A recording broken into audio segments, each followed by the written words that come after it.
بسم اللہ الرحمن الرحیم۔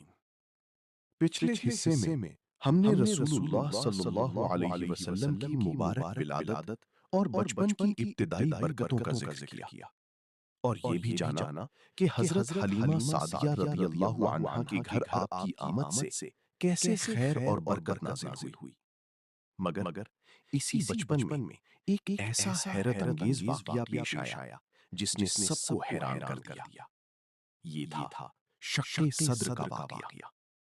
ایک دن رسول اللہ صلی اللہ علیہ وسلم دوسرے بچوں کے ساتھ کھیل رہے تھے کہ اچانک دو فرشتے نمودار ہوئے۔ وہ آپ کو ایک طرف لے گئے اور اللہ کے حکم سے آپ کا سینہ مبارک کھولا، پھر آپ کے دل کو نکالا اور اسے زمزم کے پانی سے پاک کیا۔ فرشتوں نے فرمایا، یہ شیطان کے اثر سے حفاظت ہے۔ یہ ایک عظیم تیاری تھی کیونکہ یہ بچہ عام نہ تھا، یہ اللہ کی آخری نبی تھے۔ یہ واقعہ دیکھ کر دوسرے بچے خوفزدہ ہو گئے۔ حضرت حلیمہ سعدیہ رضی اللہ عنہا بھی پریشان ہو گئیں۔ انہوں نے محسوس کیا کہ اس بچے کے ساتھ کچھ غیر معمولی راز جڑے ہیں۔ اسی لیے انہوں نے فیصلہ کیا کہ اب وقت آ گیا ہے کہ محمد صلی اللہ علیہ وسلم کو ان کی والدہ کے پاس واپس پہنچا دیا جائے۔ یوں رسول اللہ صلی اللہ علیہ وسلم دوبارہ مکہ واپس آئے۔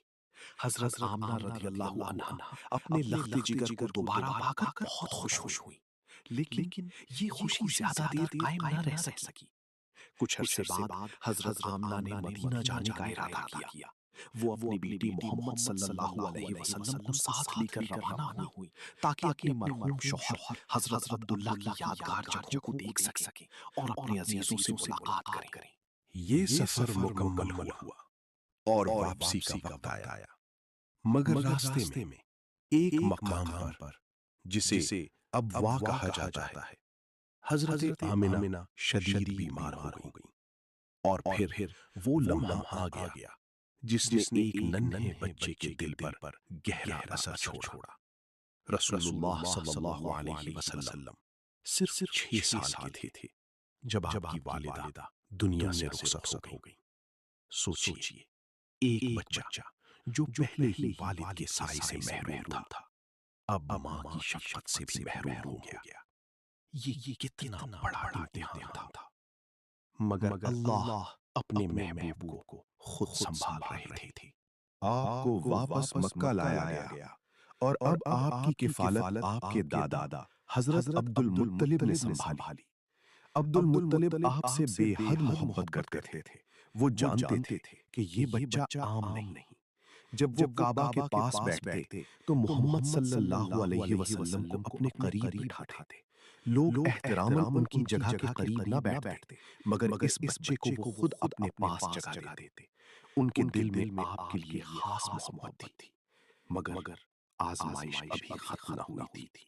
2 ہی سال گزرے تھے کہ حضرت عبد المطلب بھی دنیا سے رخصت ہو گئے۔ اب رسول اللہ صلی اللہ علیہ وسلم 8 سال کی عمر میں ایک بار پھر جدائی کے غم سے گزرے۔ والد نہیں، والدہ نہیں، دادا بھی چلے گئے، مگر اللہ تعالیٰ نے آپ کے لیے ایک اور سہارا تیار کر رکھا تھا۔ وہ تھے آپ کے چچا حضرت ابو طالب۔ ابو طالب نے آپ کو اپنے بیٹے کی طرح پالا اور ہر قدم پر آپ کی حفاظت کی۔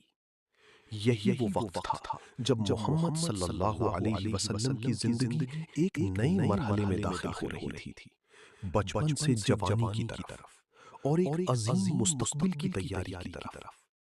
مگر جوانی میں ایسا کیا ہوا کہ پورا مکہ آپ کو الصادق اور الامین کہنے لگا؟ یہ سب ہم اگلے حصے میں جانیں گے۔